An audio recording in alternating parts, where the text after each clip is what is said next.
हम किस भी स्थिति में बैठे हैं, चाहे जमीन पर बैठे हैं चाहे कुर्सी पर बैठे हैं, अगर हमारी रीढ़ कम बिल्कुल सीधी रहती है तो आप देखना कि जो सामने अध्यापक हमें पढ़ाता है, गुरु जी हमें जो चीज पढ़ाते हैं वो पूरी तरीके से हम एकाग्र मन से उस विषय पर हमारा ध्यान रहता है।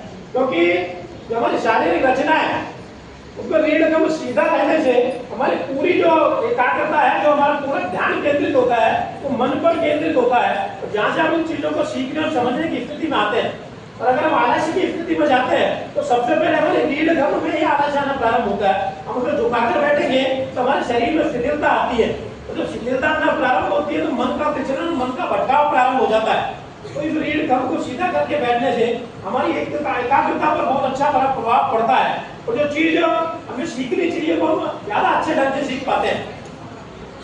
तो विषय शुभकामना के कार्यक्रम के नाम पे रखा है परीक्षाएं। भारत की जो शिक्षा पद्धति पहले रही है, अब तो पिछले वर्ष से परिवर्तन हुआ है शिक्षा पद्धति में। आगे आने वाले समय में निश्चित रूप से 2-3 साल बाद जब नई शिक्षा नीति लागू हो जाएगी तो जैसा परीक्षा का डर गुरु जी आपको दिखा रहे थे कि परीक्षा में डर पैदा हो जाता है, तो डर और भय नाम की चीज आपके दिमाग से निकल जाएगी।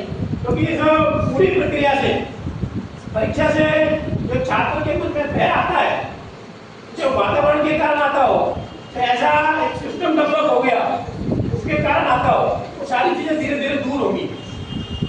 ये दौर जिस समय परीक्षाएं आती है उस समय हमारे घर का वातावरण भी एक त्योहार का वातावरण रहता है। क्योंकि होली का त्योहार आता है और होली का त्योहार अमूमन जो बोर्ड की जो एग्जाम होते हैं उनके बीच में आता है, लेकिन उसके बावजूद भी जो बोर्ड के एग्जाम देने वाले छात्र होते हैं उस त्योहार का आनंद नहीं ले पाते।